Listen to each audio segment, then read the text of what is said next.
Okay, so what's the difference between a civil war and other types of war? Well, a civil war is an internal matter, while other types of war occur because of people on the outside. And it's the same with autoimmune diseases.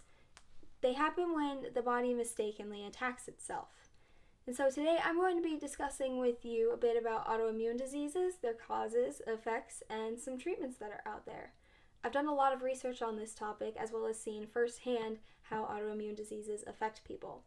There was also a study done by the National Institute of Health in 2020 that explains there could be a possible increase of autoimmune diseases. So I will be discussing 3 topics with you today. Firstly, the known causes of autoimmune diseases. Secondly, the known effects of autoimmune diseases.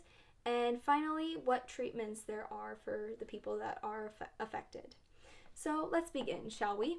I will first be talking about the causes of autoimmune diseases, the most common being genetics. Many researchers attribute a person developing an autoimmune disease to their genetics. A parent that has a high likelihood of developing an autoimmune disease will give that same likelihood to any children that they have. But that doesn't necessarily mean that they'll have the same autoimmune disease. The parent may have type 1 diabetes while the child may have celiac disease, which is when the small intestine doesn't digest gluten well. Another known cause is environmental or chemical exposure. An article from the Office of Women's Health that was accessed on February 27, 2022, explains that certain events or environmental exposures can cause some autoimmune diseases, but it's more specifically how that person's genes interact with the environment. It's not as if some random chemical can decide to give a person an autoimmune disease. It's how a person's genetic makeup interacts with the environment that decides how or what, if anything, happens. This can be explained by an article posted by the National Institute of Environmental Health Sciences, which was last reviewed on February 9, 2022. The article explains that mercury can trigger autoimmune diseases in women of reproductive age, which leads me to another cause, gender.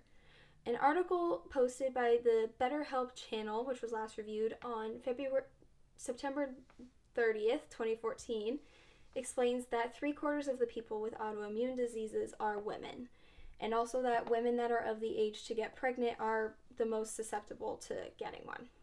So now that I've discussed some of the common causes, I will be talking about the common effects, of which there are many known effects that people with autoimmune diseases have. One of the most common being fatigue. It's one in a list from a dictionary of medical terms, which was found on the website of the National Institute of Cancer, which was National Cancer Institute, which was accessed on February 27th, 2022.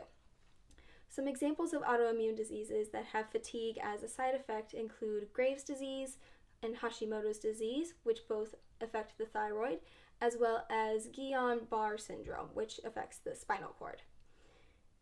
And another known side effect of autoimmune diseases is weight. The Office of Women's Health stated in an article accessed on February 27th, 2022, that some of the autoimmune diseases that have weight loss or weight gain as a side effect are Graves' disease, type 1 diabetes, celiac disease, and many more.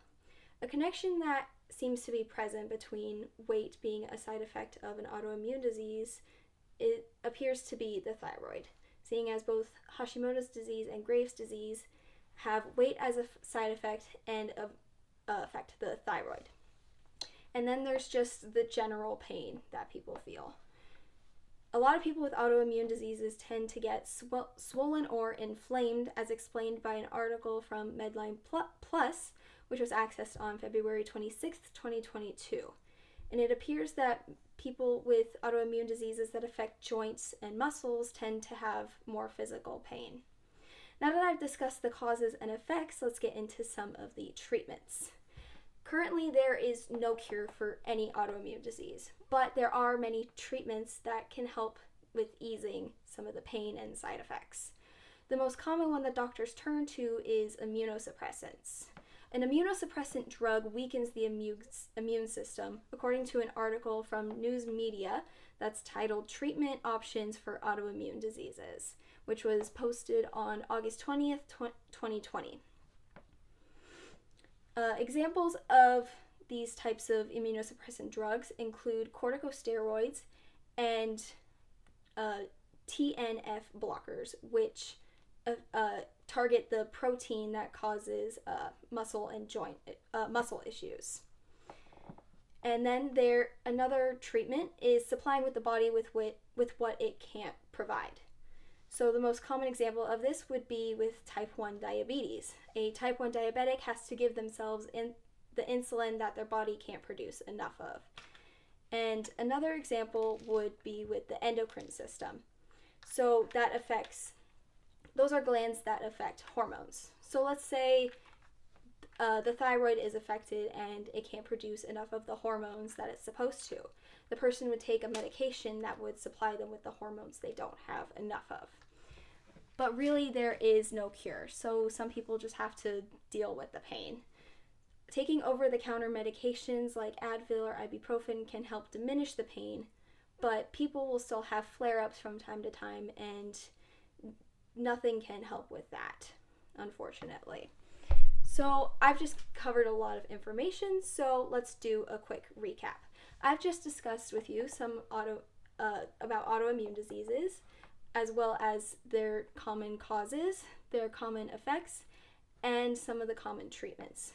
Autoimmune diseases are scary for a good reason. A war with other people is scary enough, but when it comes to the people you believed you should trust the most,